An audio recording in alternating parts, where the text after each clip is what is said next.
Hi అండి, welcome to mini vlog. ఇక్కడ చూడండి గంగవాయల కూర టబ్బు నిండా ఎలా వచ్చిందో, చాలా ఫ్రెష్గా ఉంది. నైట్ వర్షం పడింది. ఇక్కడ చూడండి ఎంత ఫ్రెష్గా ఉన్నాయో మొక్కలు. చాలా ఉందండి. ఇంకా ఈరోజు అంతా కట్ చేసి స్కూల్కి పంపించాలనుకుంటున్నాను. చూడండి ఇక్కడ కూడా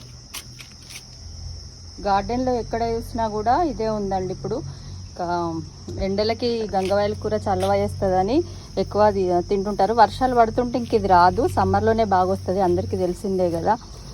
చూడండి టబ్బు నిండా ఇలా వచ్చింది. గార్డెన్లో ప్రతి ఒక్క టబ్బులో సీడ్స్ వేసాము. ఇలా ఫ్లవర్ స్టార్ట్ అయింది. ఇంకా ఫ్లవర్ స్టార్ట్ అయితే ముదిరిపోతుంది, అందుకే మొత్తం కట్ చేస్తున్నా. చూడండి గార్డెన్లో ఏ టబ్బు చూసినా గంగవాయల కూరనే ఉంది. సమ్మర్ వచ్చినాక గంగవాయల కూర పప్పులో మామిడికాయ వేసి చేసుకుంటారు. గంగవాయల కూర టమాటా వేసి వేసుకుంటారు. గంగవాయల కూరతో చాలా రెసిపీస్ వేసుకోవచ్చు. ఒంటికి కూడా చాలా చలవ వేస్తుంది. చాలా హెల్త్ బెనిఫిట్స్ ఉన్నాయి. ఎవ్రీ ఇయర్ లాగానే ఈ ఇయర్ కూడా నేను సీడ్స్ వేశాను.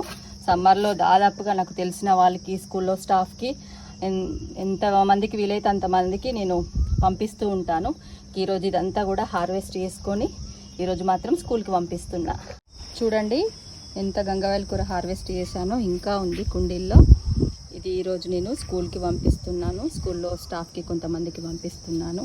ఎంత ఫ్రెష్గా ఉందండి, ఎలాంటి కెమికల్స్ లేకుండా ఆర్గానిక్గా నా గార్డెన్లో పండించుకున్న గంగవాయల కూర అండి. చాలా ఫ్రెష్గా ఉంది. ఇది 5-6 మెంబర్స్కి వస్తుందండి. అక్కడికి పంపించినాక వాళ్ళనే తీసుకోమని చెప్తాను. ఓకేనండి, మీలో ఎంతమందికి గంగవాయల కూర అంటే ఇష్టమో నాకు కామెంట్ చేయండి.